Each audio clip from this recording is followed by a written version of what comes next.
भाई नमस्कार। नमस्कार जी। जी जी नमस्कार रघु साहब। नमस्कार नमस्कार नमस्कार। मैं सबसे अनुरोध करूंगी कि सभी अपने आप को म्यूट नमस्कार। करें।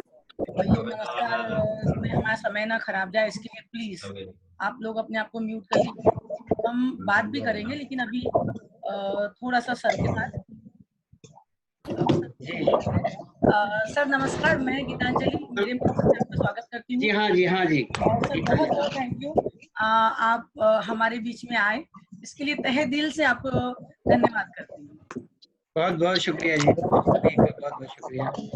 आप सब लोग ऐसा मौका दिया, बड़ा अच्छा लगता है कि ऐसे माहौल में, और देखिए टेक्नोलॉजी कहाँ पहुंच गई है, समझ लो। और सबसे बड़ी बात ये थिएटर वाले हम लोग अपने मिलने का रास्ता निकाल ही लेते हैं। जी बिल्कुल। जी। जयंत आप कुछ बोल रहे थे? हाँ आवाज सही है? हाँ सर। हाँ आ रही है रघु भाई। जी जी जी जी जी। अरे जयंत। हाँ रघु भाई। अरे क्या डराने के लिए आए हो क्या? नहीं नहीं रघु भाई, अरे क्या बात कर रहे हो आप। आपको तो मतलब ढूंढ रहे हैं हम कि अब जल्दी आप आ जाओ आ जाओ आ जाओ। चलो आज आप आ गए। आगे आगे आगे आगे आगे आ गए आ गए। बड़ा चलो मजा आएगा। नमस्ते। नमस्ते नमस्ते रघु भाई नमस्ते, मैं बंटी। बंटी? अरे यार, पहले बंटी आपको आना चाहिए था, उसके बाद फिर जयंत को भेजना चाहिए था। चलो बंटी तो मेरी पार्टी का है। मैं भी आपकी पार्टी वाला हूँ, मैं भी आपकी पार्टी वाला हूँ। अभी नहीं हो गए तो कर लेंगे, हम अपनी पार्टी में शामिल कर लेंगे। भाई नमस्ते, जबलपुर। अरे वाह, नमस्कार जी, नमस्कार नमस्कार। तो सर प्रणाम। प्रणाम। सर मैं ललितपुर से बोल रहा हूँ, हृदय गोस्वामी, और आपसे एक बार मुलाकात हुई है टीकमगढ़ के महोत्सव में। अच्छा, अरे वाह वाह वाह, तो आप ललितपुर से है आपका ताल्लुक? ललितपुर से ताल्लुक है आपका? कहाँ चले गए? आवाज नहीं आ रही? हाँ नहीं सर की नहीं आपकी आ रही है। हाँ उनकी आवाज जी। चलो गीतांजलि शुरू करो। हाँ सर, हाँ सर। मैं जी। ऑफिशियल तरीके से प्लीज आप सब अपने आप को म्यूट कर लीजिए, मैं आपसे विनती करती हूँ। सर हम आपको सुनना चाहेंगे, आप जिस तरह से या जैसे भी इस क्लास को एड्रेस करना चाहें, तो अब ये क्लास आपके तरफ। मेरी तरफ? जी। एक्चुअली मैं क्लास लेने नहीं आया, मैं क्लास में आया हूँ। जी। सर एक्चुअल में क्या है, सब आपको सुनना चाहते हैं, तो जी। बातें भी होगी, लेकिन पहले हम आपको सुन तो लें, जिसके लिए हम यहाँ पर सब इकट्ठे हुए हैं। तो क्या क्या विषय रखा जाए, क्या बोलूं मैं, बताइए कुछ। जयंत एक्टिंग के सिलसिले में, थिएटर एक्टिंग, क्या बताइए, क्या बोलूं मैं, बताइए। आप इशारा करते जाइए, मैं बोलता जाऊंगा। सर मेरा तो एक ही सवाल है कि जब आप बहुत सहज अभिनय करते हैं, या किसी एकदम झोपड़ी वाले का, या जो थाली में खाता है, या बहुत गरीब है, तो उसके लिए आपके माइंड में सब क्या चलता है? आपकी मनोदशा उस वक्त पे कैसी रहती है? देखिए जी, कुछ नहीं चलता। मेरे जो जो जो किरदार की करने की मुझे जिम्मेदारी दी जाती है, सबसे पहले उसका वजूद क्या है, क्यों है, क्या, बहुत सारी चीजें हैं जो उसके आसपास की सारी देख लेता हूँ।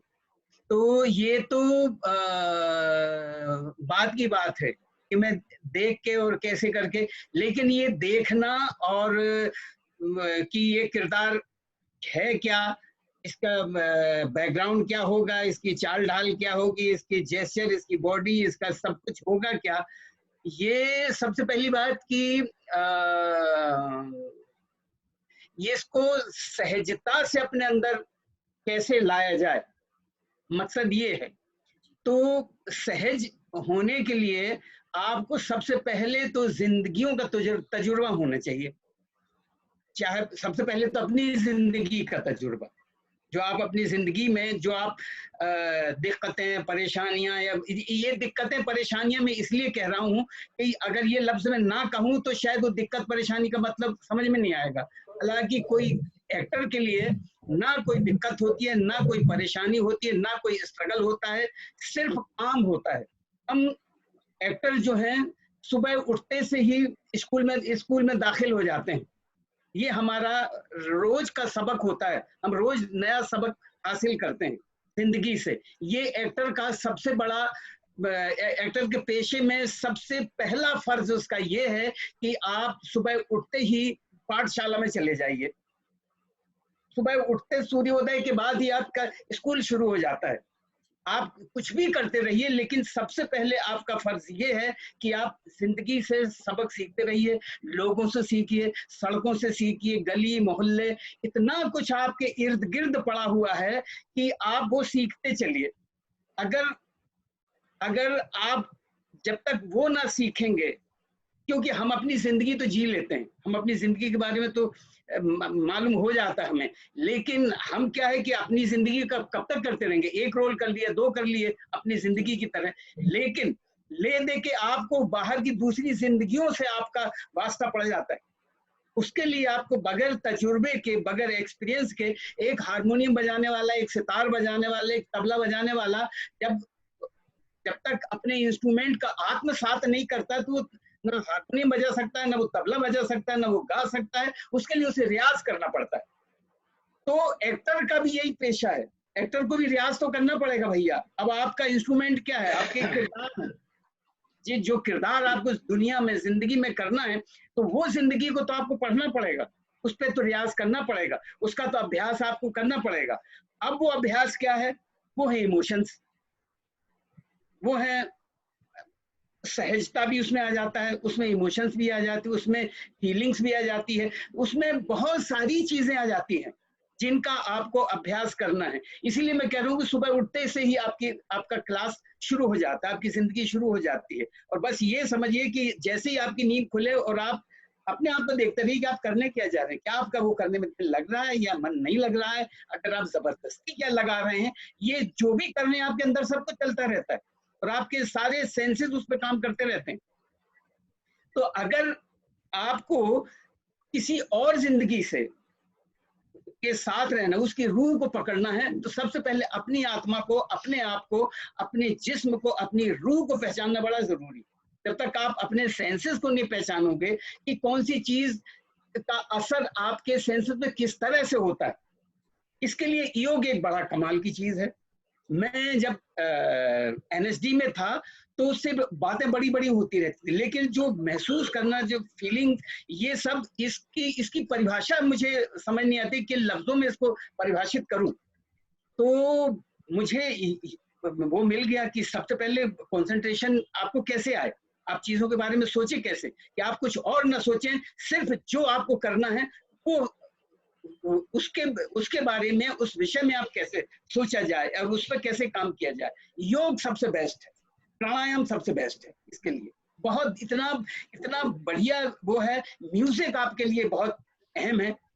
म्यूजिक तो मेरे ख्याल से सब कुछ, चाहे आप पेंटर हैं, आप चाहे राइटर हैं, चाहे आप एक्टर हैं, चाहे आप बैक स्टेज में काम कर रहे हैं या कहीं भी कर रहे हैं, चाहे आप थिएटर के किसी भी जगह पे अगर आपका दखल है, तो आपको म्यूजिक सबसे अहम है। जो मैंने महसूस किया, मैं औरों की बात नहीं कर रहा हूँ, मैं सिर्फ अपनी बात कर रही हूँ। इसलिए मैंने कहा कि मैं क्लास में आया हूँ, क्लास लेने नहीं आया। तो जैसे मैंने चीजों को जिस तरह से मैंने सीखा, वो मैं आपको बयान कर रहा हूँ कि मैंने चीजों को किस तरह से लिया। अब मैं गाना सीखने के लिए निकला था और एक्टिंग गले पड़ गई मेरी, तो अब जब गले पड़ी तो फिर निभाना पड़ा। और क्या है, ये बचपन से मेरी फितरत रही है और हमारे संस्कारों में रही। ये मध्य प्रदेश में है, ये संस्कार हमारे अभी भी, और जबलपुर खासतौर तो संस्कार धानी कहलाई जाती है। मैं आपको बताऊं कि ये शुरुआत कैसे हुई। कि मैं शायद कई जगह मैं बोल चुका हूँ, लेकिन यहाँ बोलना बड़ा जरूरी है, क्योंकि ये बात मुझे बताना इतना मैं अहम समझता हूँ, इतना कि चीजों की शुरुआत कैसे होती है। और दूसरी बात एक और है, जो कहा जाता है नहीं कि चाह को राह, आप जो चाहते हैं उसको रास्ता मिल ही जाता है, लेकिन आपको पहले चाहना पड़ेगा, आपको उसके बारे में सोचना पड़ेगा। तो मैं आधार ताल, जबलपुर में आधार ताल, वो तालाब के किनारे एक टीला था, टीला के पास एक टीला ही पे एक मकान था, वो सिर्फ एक ही मकान था उस पूरे मतलब उस पूरे इलाके में, एक ही मकान। तो दूर दूर तक सड़कें खाली है। मैं 54-55 के आसपास की बात बता रहा हूँ, 1954-55 के।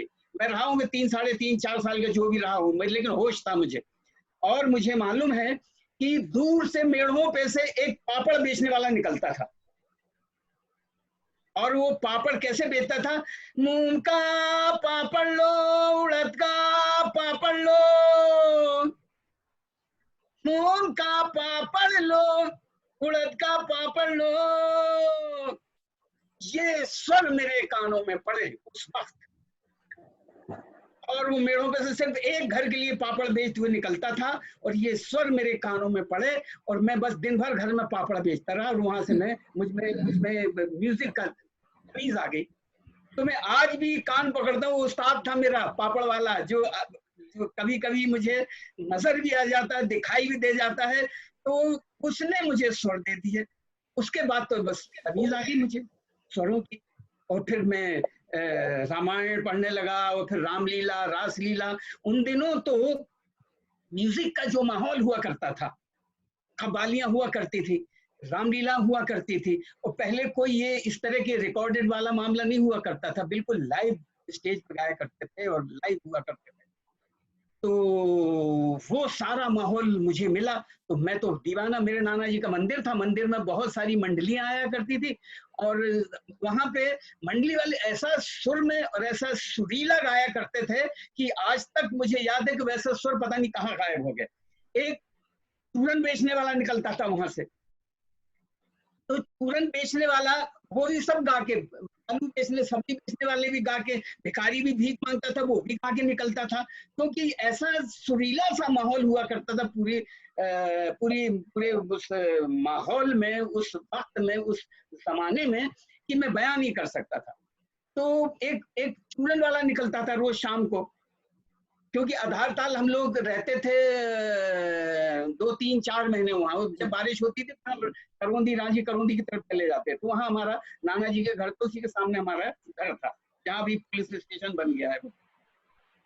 तो वहां से शाम को, अच्छा लाइट वाइट कुछ नहीं थी, मुझे याद है, बिल्कुल सूना सड़क, थोड़ी दूर जाके एक मार्केट हुआ करता था, मार्केट में एक स्पीकर, लाउड स्पीकर वाले की एक दुकान थी, वहां कभी कभी म्यूजिक बज जाया करता था। ये मैं सारी चीजें जो बता रहा हूँ, ये एक्टर बनने से पहले की जो है, जो खुराफ आते हैं, जो जिंदगी की जो खुराफ आते हैं ना, जो आप चाहते हो, तो जो आप जब सीखना शुरू करते हैं ना, तो ये सारी चीजें आप इर्द गिर्द घूमती रहती है, और आप उनको पकड़ नहीं पाते। मैं पकड़ता रहा, मैंने कुछ छोड़ा नहीं। मुझे आज भी वो स्पीकर वाली, लाउड स्पीकर वाली की दुकान याद है, आज भी मुझे वो चूरन वाला याद है। एक शाम को एक ब्रह्मा निकलता था, वो सबको डराते हुए, रात को उसको ब्रह्मा कहते थे, और बच्चों को डराया जाता कि चुप हो जाए नहीं तो ब्रह्मा आ जाएगा, और वो अजीब सी आवाज निकालता था, कि वो भी पता नहीं कुछ गा के वो डरा के जाता था, तो वो भी एक था। तो बड़ा अजीब सा था वो माहौल। फिर वो जो चूरन वाला निकलता था, कि वो तरह तरह से गाता था कि अरे चने जोर गरम बाबू में लाया मजेदार, चने जोर गरम बाबू में लाया मजेदार, अरे चने जोर गरम बाबू में लाया मजेदार, चने जोर गरम बाबू में लाया मजेदार, चना बना है मेरा आला, इसमें कई नमक है डाला, किसको खाते नंद के लाला, गले पहने बैजंती माला, और साथ में रहते गोपी माला, अरे चने जोर गरम बाबू में लाया मजेदार, चने जोर गरम बाबू, चना बना है मेरा फूल, पढ़ के खा के गए स्कूल, तो सबक गए सब भूल, बड़ा मास्टर में जब रूल, वो तो हो गए उलम फूल। तो अब ये तो इस तरह का गाना है, तो उसके पास आते थे तो उसका गाने का अंदाज बदल जाता था। और जब कोई नहीं आता तो चिल्ला के गाता था कि चने जोर गरम बाबू मिलाया मजेदार। ये अभी एंट्री हुई है उसकी। अरे चने जोर गरम बाबू मिलाया मजेदार, चने जोर गरम बाबू मिलाया मजेदार। इकट्ठा होने शुरू हो गए। अरे चना बना है मेरा आला, इसमें कई नमक है डाला, जिसको खाते नंद के लाला, और गले पहने बैजंती माला, और दे दे नारे नारे। अरे चना बना है मेरा सीर, जिसको खाते लक्ष्मण तीर, मारा मेघनंद को तीर, रावण का फूटा तकदीर। अरे चने जोर गरम बाबू मिलाया मजेदार, चने जोर गरम बाबू। ये चने वाला हो गया। एक अंधा भिखारी वहां से वो एक तारा बजा के गाता था, तो वो ये गाता, सूरदास का एक पद गाता था, वो मैं कभी नहीं भूल सकता। ये यहाँ से मेरे एक्टिंग के, क्योंकि एक्टिंग में बगैर जज्बातों के आप एक्टिंग नहीं कर सकते। और मुझे हमेशा ये लगता था कि जो वो इतनी शिद्दत के साथ चूरन बेचता था और वो भीख इतनी शिद्दत के साथ मांगता था, ऐसा लगता था कि रोज हमारे घर के सामने आ जाए और हम इसको कुछ दे रहे हैं। तो जो गाते थे वो एक सूरदास, उनके मुंह में दांत नहीं थे। अच्छा, ये भी फिर जैसे वो पापड़ बेचता रहते, चूरन भी मैं घर में बेचता रहता था ऐसे। तो ये देखो क्या है। फिर वो पापड़, ये सूरदास जी जो थे वो गाते थे, अरे आलू गई उठी बोराई हम रस कान रही, कभी नंद के भो नहीं वाको जियो जो गिला कर करो रही, जसमत को सुख ठाठे कयो नहीं। जन भोय बनाए बनाए जिको नहीं तारी, हमेला निहारत या नाना भारत जो चितारत छु नहीं। धुर भलई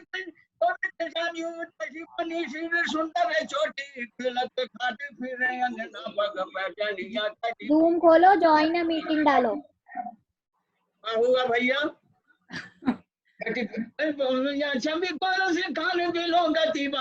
काम कलानी दिकोटी, काग के भागु बड़े सजनी, हरि हाथ से ले गयो माखन रोटी, हरि हाथ से ले गयो माखन रोटी।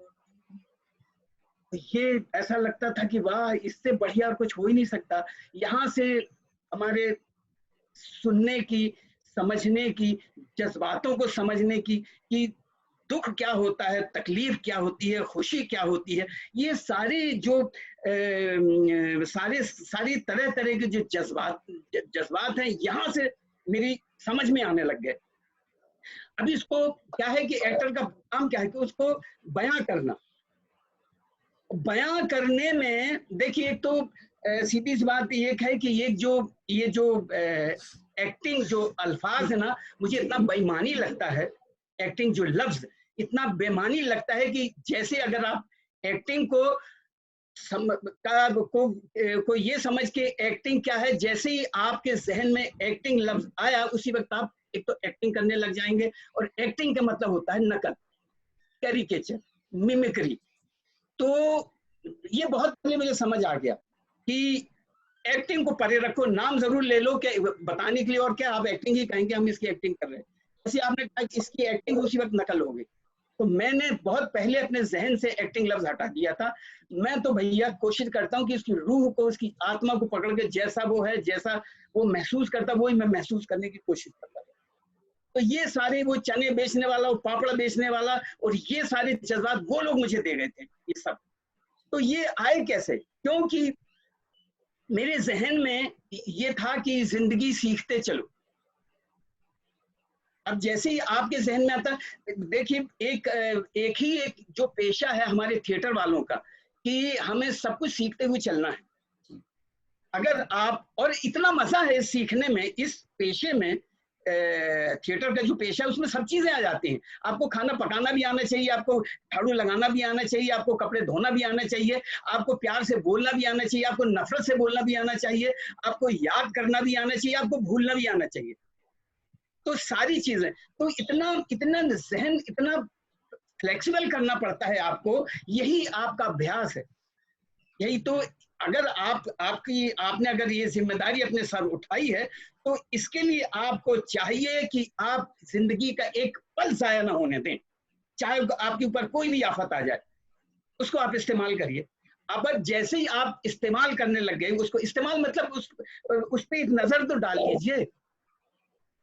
नजर डाल के उसको महसूस तो कर लीजिए, क्योंकि वही आपका बैंक है, वही आपको आगे चल के काम दे जाएगी। और तब आपको पता नहीं चलेगा कि जब आपके ऊपर आती है कि आपको कोई किरदार दे दिया जाता है, कोई कुछ काम दे दिया जाता है, तो हमने अगर उससे गुजरे हुए हैं, उस किरदार से गुजरे हुए हैं, उस इमोशन से गुजरे हुए हैं, चाहे वो मेरा हो चाहे किसी और कर रहा हो, क्योंकि महसूस करने का यही अर्थ है जो मैं समझता हूँ कि महसूस सिर्फ अपने आप को महसूस करना नहीं, आप दूसरे की तकलीफ या दूसरे की खुशी भी आपको महसूस करना आना चाहिए।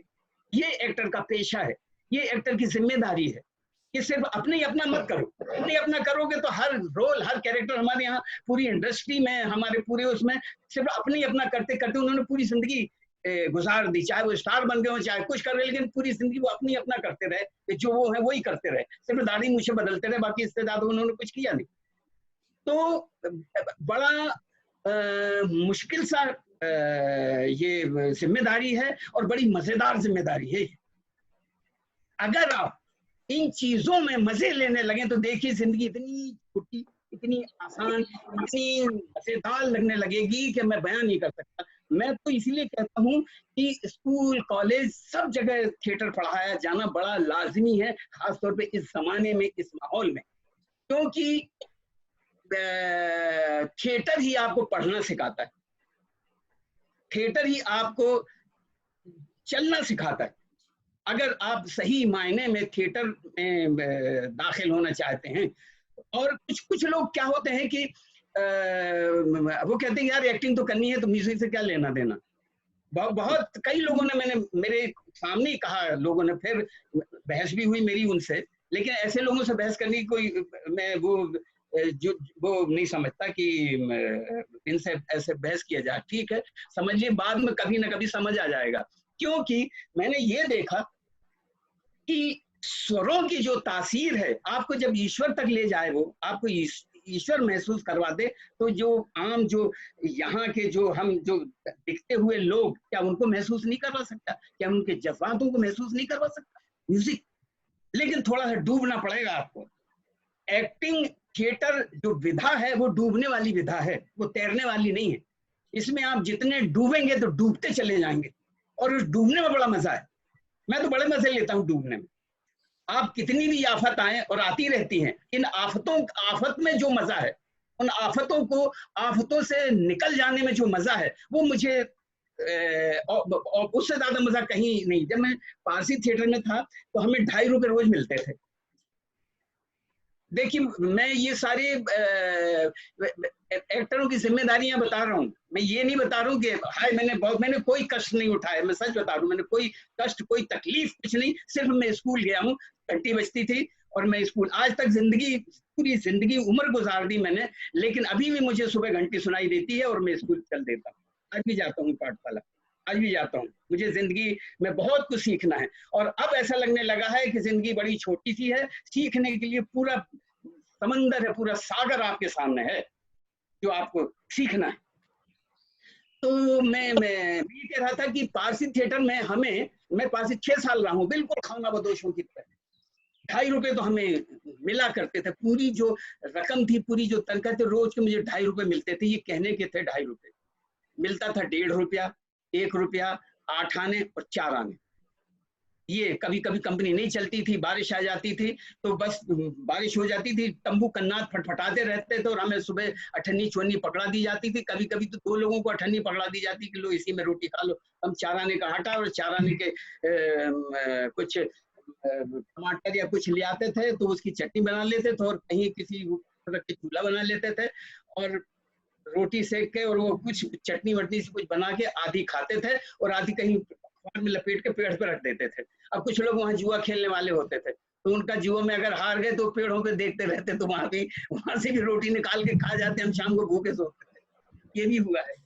तो लेकिन ये जो था, ये जो है, ये सब मुझे ऐसा लगता था कि ये सब सिखाया जा रहा है मुझे कभी बुरा नहीं लगा। अगर किसी ने रोटी निकाल के खा ली तो मैं कभी लड़ने के लिए कभी तैयार नहीं हुई, कभी नहीं। मैंने ना किसी से पूछा कि चलो भाई पेट अब क्या है कि मैं कल खा लूंगा तो आज खा ले भैया, तूने दोपहर में नहीं खाई इसीलिए तो तेरी ये जरूरत पड़ गई जो पेट में से रोटी निकाल के खा रहा। इस चलो एक टाइम हमने खा लिया, एक टाइम तुमने खा ली, ऐसा भी होता था। तो यही सब सिलसिला। तो मैं ये कह रहा था कि आभाओं में सीखने में बड़ा मजा आता है, और आभाव नहीं सीख सकते, कमियों में अठन्नी चवन्नी अगर मुझे वहां बहुत सारे इतने मिलते कि मुझे भूख का एहसास ही नहीं होता। मुझे ये वो जो चाराने का आटा और चाराने के लेने मार्केट तक जा रहे हैं और वहाँ छुपा भी रहे अपने आप को, और कुछ लोगों से बता भी नहीं रहे कि हम भूखे हैं, ये भी एक तरह का जज्बा है, एक तरह के जज्बात है कि कई तरह, क्योंकि अपने आप को स्वाभिमानी होना बड़ा तो लाजमी, बड़ा जरूरी है, अपनी इज्जत खुद करना। ये मैंने थिएटर में सीखा। अगर आप अपनी इज्जत करना ना सीखेंगे तो आप जिंदगी में कुछ नहीं सीख सकते। अपनी इज्जत क्यों की जाए भाई, उससे पहले आप अपने आप को बाहर ले जाके खड़ा करिए कि आपकी इज्जत क्यों की जाए, आपको क्या नहीं आना चाहिए कि आपकी इज्जत ना की जाए, या क्या आने चाहिए कि आपकी इज्जत की जाए। जरा देखिए, सब कुछ आपके सामने आएगा एक एक करके। आपको म्यूजिक भी तमीज से आना चाहिए, आपको एक्टर भी तमीज से, अगर आप अपने आप को खुद खड़े होकर अपने सामने देखें तब।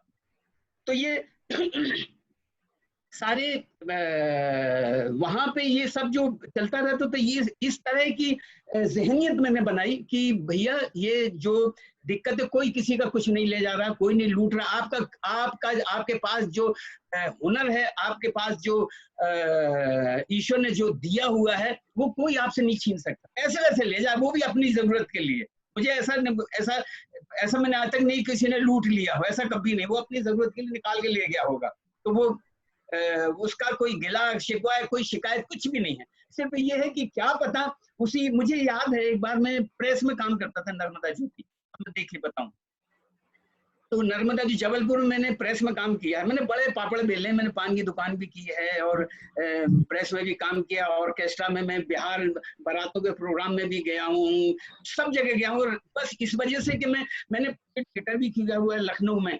तो और क्या है कि जहां मुझे एक जगह टिका नहीं मैं, इसलिए कि मैं सीखना चाहता, और एक जगह पे आप सब कुछ नहीं सीख सकते, उसके लिए आपको भटकना पड़ेगा और भटक के लौटना भी पड़ेगा। ये नहीं कि आप निकल गए तो निकल गए, जरा लौट के आइए भी। इसलिए मैं जबलपुर अभी भी जाता रहता हूँ। मुझे साल में एक आध बार अगर मैं ना चला गया, 2 बार चला जाऊँ तो बड़ी अच्छी बात है, लेकिन एक बार तो जाना मैं बड़ा लाजमी इसलिए समझता हूँ कि भैया वो मिट्टी, वो जगह, वो तासीर और वो संस्कार जो वहां से वो उस आबो हवा में है, जब तक वो महसूस नहीं करता मुझे मजा नहीं आता। और जैसे ही वो महसूस करना है तो मुझे काट डालिए मार डालिए, मुझे कोई फर्क नहीं पड़ता। ऐसा लगे हाँ मुझे मिल गई, ग़िज़ा मिल गई मुझे, अब मैं इसको इस्तेमाल करूंगा, अब मैं ले जाता हूँ, अब मुंबई की तरफ मैं चलता हूँ इसको लेके। तो हमेशा से तो एक तो अपनी जगह से बड़ी बेहद मोहब्बत करनी चाहिए, क्योंकि आप जहां आपने जन्म लिया है, आदमी मरना भी वहीं चाहता है। ये मेरा, क्योंकि चाहत वहीं से आपने सीखा हुआ है, सब कुछ वही आपके खून में है, उसी ने आपको कहीं दूर तक ले जाके पहुंचाया है जहां तक आप सोच भी नहीं सकते थे, और वही के संस्कार है, वही की तासीर है, वही का सब कुछ। तो मैं क्या कह रहा था कि वो हाँ नर्मदा ज्योति में मैं काम करता था। तो मैंने 250 रुपए की एक साइकिल खरीदी थी। 250 रुपए की मैंने साइकिल खरीदी, तो उसकी किस्त मुझे चुकानी पड़ती थी। 25-30 रुपए किस्त थी, या 25-30 रुपए में कुछ घर देता था, मेरे पास कुछ नहीं बचता था। और खासतौर पे महीने का जब आखिर आता था, तो वहाँ मैं कागज फोल्ड करता था, मशीन मैन था, मशीन भी चलाया करता था, और कंपोजिंग भी किया करता हूँ। उन दिनों तो ये नहीं था, सब कुछ कंप्यूटर जो कंप्यूटराइज हो जाता, उन दिनों वो गैली होती थी, गैली कहते थे, और उसमें वो टाइप होते थे, उठा के जो कंपोज करते थे वो। तो 6 महीने में वहाँ मैंने काम किया, और वो भी हायर सेकेंडरी का एग्जाम देने के लिए मैं चला गया, तो मैंने नर्मदा ज्योति ज्वाइन कर लिया। तो वो भी ऐसी छोटा सा था, वहाँ 200-250 रुपए अखबार 250 निकलते थे शाम को, और वो उनके 5000 बताया करते थे, वो उनकी अलग जिंदगी है। इस पे मैंने एक बड़ा खूबसूरत सा स्क्रिप्ट लिखा है, वो कभी मौका मिला तो वो जरूर मैं चाहूंगा वो करूंगा मैं, क्योंकि मैं 3-4 मैंने स्क्रिप्ट लिख रखे हैं।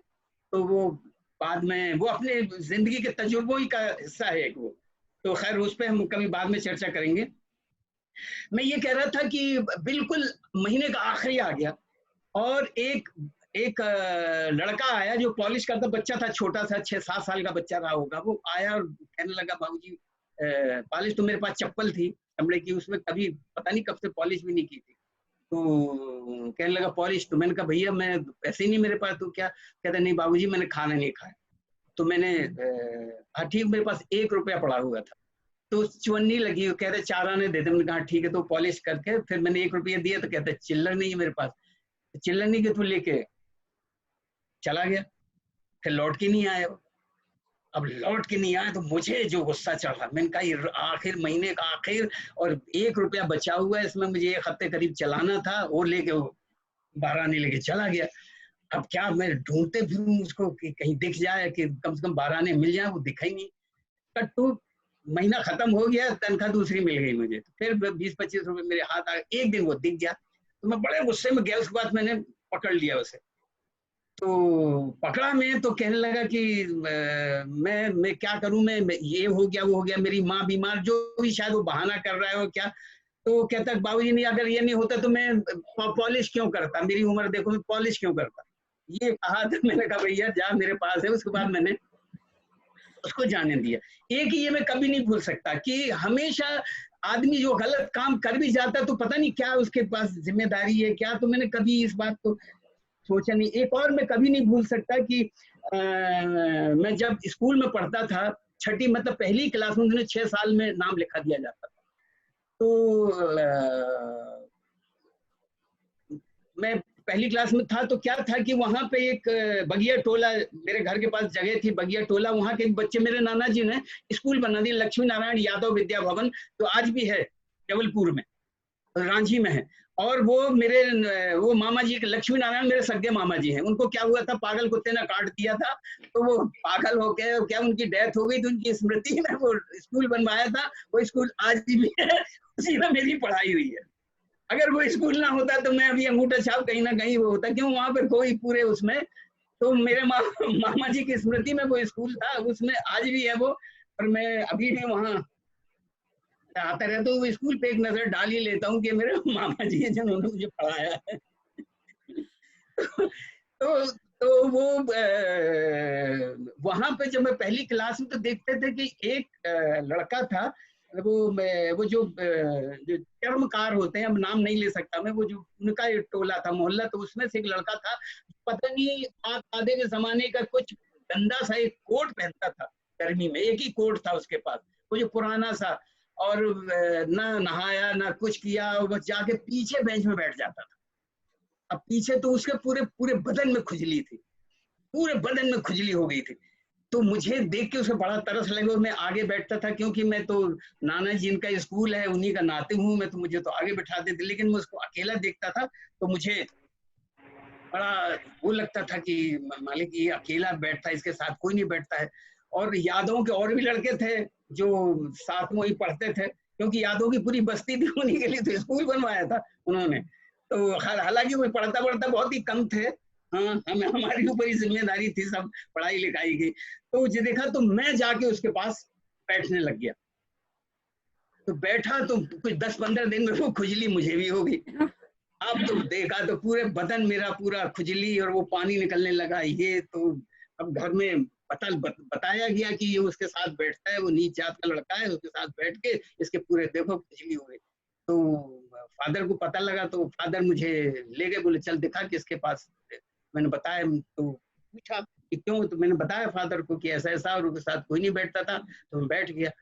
तो खैर फादर कुछ नहीं बोले, मैंने कहा मुझे रोना आता था उसको देख के, तो वो ले आए। और फिर क्या होता है, हमें वो क्या है, वो गोबर गोमूत्र क्या क्या लगा के हमें साथ धूप में सुखाया जाता था, लेकिन वो खुजली ठीक ना हुई। उसके बाद फादर क्या हुआ, फादर ने क्या किया कि साइकिल से, हम विक्टोरिया हॉस्पिटल है, मुझे आगे उस लड़के को भी पीछे बिठा के, मैंने कहा मैं इसका साथ नहीं छोड़ूंगा चाहे कुछ हो जाए, उसकी भी ठीक करवा खुजली। हम दोनों को साइकिल में बिठा के ले जाते थे, वहां 1 महीने इलाज करवाए, तब कहीं जाके हमारी खुजली ठीक हुई। तो मैं बहुत ही भावुक और इमोशनल था किस्म का, कि पता नहीं किस तरह के वो हैं, लेकिन मुझे ऐसा लगता है कि पता नहीं इससे मुझे क्या सीखने मिल जाए, तो सीखने मिल जाएंगे कि क्यों वो। तो क्या है कि जी कुछ कहना चाह रही हैं गीतांजलि? हाँ सर, मैं ये कहना चाह रही थी कि ये जो आपकी नहीं अभी टाइम है, 4 मिनट और है। मैं ये कह रही थी सर कि ये सारी चीजें आपकी एक्टिंग में ऑटोमेटिक आते चली गई, आपने अलग से कुछ प्रयास नहीं करा या एक्टिंग करने की कभी कोशिश नहीं करी, ये स्वाभाविक? देखिए ये स्वाभाविक कोशिश दूसरी तरह से की। अब क्या है कि ये करने की कोशिश, पहले क्या है कि आपके अगर अंदर आते हो फिर कोशिश नहीं करनी पड़ती। तो सबसे पहले मैंने जज्बातों को किस तरह से आपकी आदत होनी चाहिए, मैं एक्टरों की बात कर रहा था कि किस तरह से आपको सिर्फ अपने आप को नहीं देखना चाहिए, आपके सामने आपकी बाहर की दुनिया है। देखिए हम जो काम कर रहे हैं वो अपनी जिंदगी पे नहीं कर रहे हैं, हम दूसरों की जिंदगियों का खा रहे हैं, किसका दूसरों की जिंदगियों से सीखे, उनके जज्बातों का हम हिस्सा ले रहे हैं। तो जाहिर है कि ईमानदारी तो कहीं ना कहीं उनके साथ हमें बरतनी पड़ेगी। तो कोशिश कहना थोड़ा सा ये लगता है कि कोशिश ना करना, कोशिश करते हैं, लेकिन क्या है कि जो जज्बात आपके अंदर, जो आपके जज्बातों का जो बैंक है, जो इमोशन का बैंक है, उसको निकालने की कोशिश तो वो तो करनी ही पड़ेगी, वो तो करनी पड़ेगी। तो वो जैसे ही आपको अगर डूबना आता है, अगर आप सारे जज्बात और उनसे अगर आप वाकिफ हैं और उनका कंट्रोल आपके हाथ में, तो फिर तो क्या है कि मैं इसलिए कह रहा हूं कि कंट्रोल कब आता है कि आप उन जज्बातों को भूलें ना, आप गाहे बगाहे जब आपको मौका मिले, आपको अकेले में हम जज्बातों को महसूस कर लेना चाहिए। यही अभ्यास है हमारे एक्टरों का। ये नहीं कि भूल गए, जब आएगी आफत आएगी तब हम फिर उस पर काम करना शुरू करेंगे, याद करेंगे, तब तक वो आपसे आपके अंदर पुरानी हो चुकेगी बात। मतलब आपकी बैंक में मतलब आपकी बैंक में बहुत सारा डिपॉजिट है, जब आपको जिस चीज की जरूरत होती है आप उसको निकालते चले जाते हैं। हाँ, और क्या, वो अपने आप निकल आता है, बगैर चेक काटे निकल आता है। काटूंगा तो कोशिश लगेगा, इसलिए बगैर चेक काटे निकल आता है। जी जी। सर हमारी 1.5 मिनट के बाद वीडियो कट जाएगी, तो आप वापस से ज्वाइन होइएगा।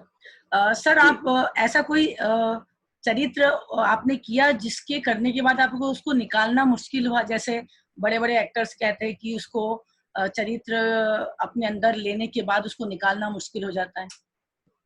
बहुत कई कैरेक्टर्स हैं, कई बहुत, मैं बता नहीं सकता।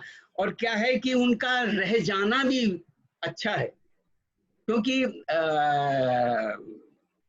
इसलिए क्योंकि सिर्फ जो कैरेक्टर की उनकी बात नहीं है। जैसे अभी मैं वो लड़की की बात बता रहा, जिसको खुजली हो गई थी, वो बता रहा था, पापड़, वो तो अभी तक मेरे अंदर है, उनको कैसे निकाल सकता हूँ मैं उसी शिद्दत के साथ, जो शायद वो पता नहीं कहाँ होंगे, वो पापड़ वाले, वो चूरन वाला कहाँ होगा। अभी नेक्स्ट उसमें एक रामायण पढ़ने वाले पंडित जी को भी बताऊंगा मैं कि वो क्या थे, तिलकधारी पंडित जी, वो भी बताऊंगा।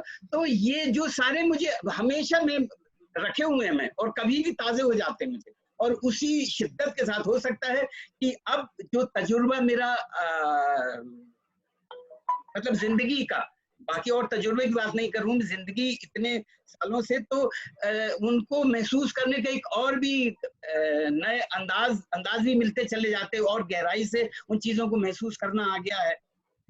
तो बहुत सारे कैरेक्टर्स हैं तो कि मैं कभी निकाल नहीं पाया, वो रहते हैं, लेकिन उनपे वो नहीं हो पाता कि उसी कैरेक्टर में चले जाइए, रह के संभाल के रखे हुए हैं, एक एक खूंटी बना रखी मैंने, उस पर टांग के रखा हुआ है। ये नहीं कि हम उसी में डूबे चले जा रहे, वो नहीं करता, क्योंकि फिर मैं अपने रघुवीर